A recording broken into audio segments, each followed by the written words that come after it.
Babalik po ang palatuntunang #blessings.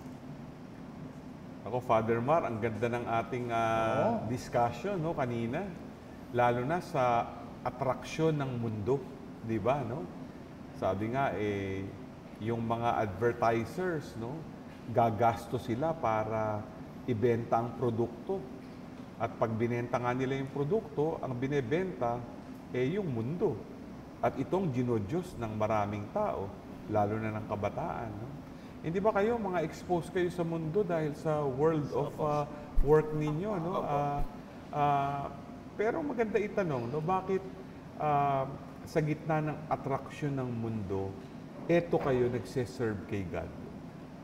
Well, Bishop po, sa akin sa karanasan sa trabaho po, nakakatuwa sapagkat, alam niyo naman po, 9 o'clock ang pasok, pero kahit gano'n, 8:59, ang mga tao, imbis na luminya sa elevator, nag-aatanda muna kay Mama Mary sa cruise. Talaga? Opo. Alam naman natin, pag na-late, bawas sa sweldo.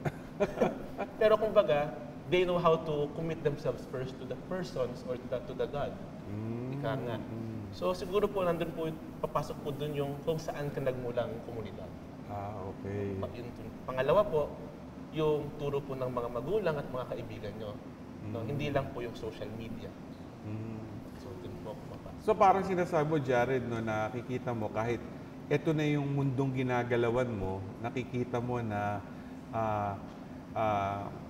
ang Panginoon ay hindi mo maipagpapalit o malilimutan. Totoo po yan. Sentro ng buhay mo. Opo. Oo. Saka po, syempre, yung mga bata ngayon, tulad ko po, hindi ko naman po talaga palagi nilalapitan ng berhen sa opisina. Dahil syempre, ang una kong nilalapitan, laptop.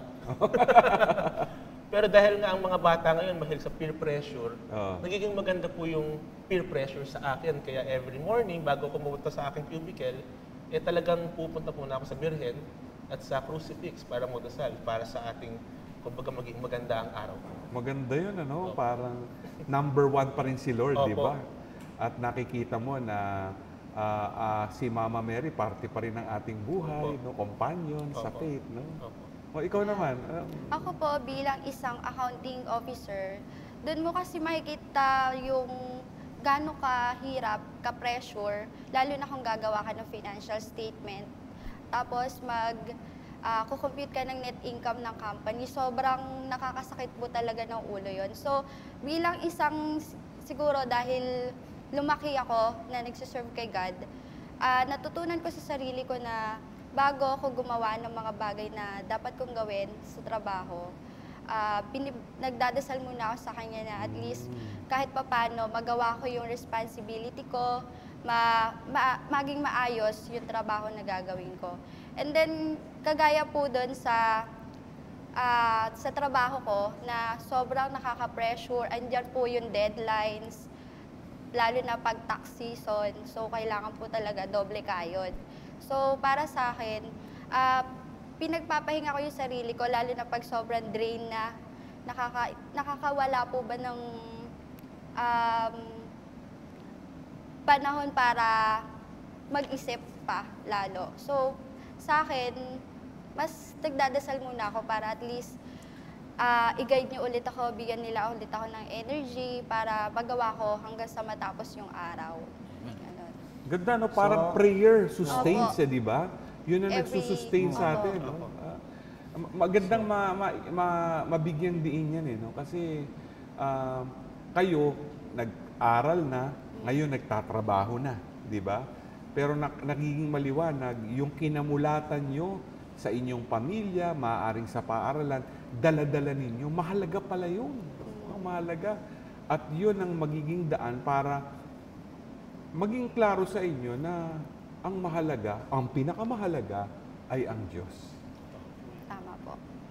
Father Mar, naman tayo gustong sumunod sa Panginoon, di ba? Gusto natin na siyang number one. Kaya lang, ang daming ang mga distractions, no? At sabi niyo nga, ang pinakamagandang gawin para ma-overcome itong mga distractions na ito is prayer. Tama po. Biyaya ng Diyos na dumadating sa atin para ma-let go natin kung ano yung mga nagiging hadlang sa atin.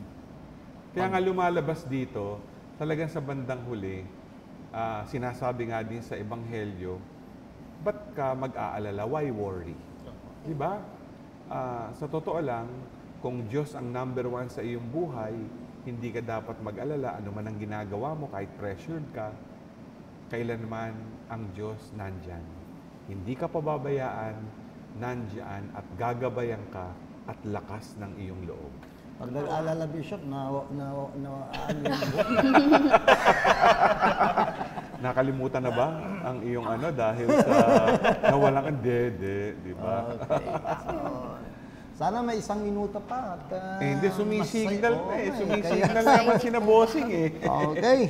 Magbabalik po ang palatuntunan. Hashtag blessings. Hashtag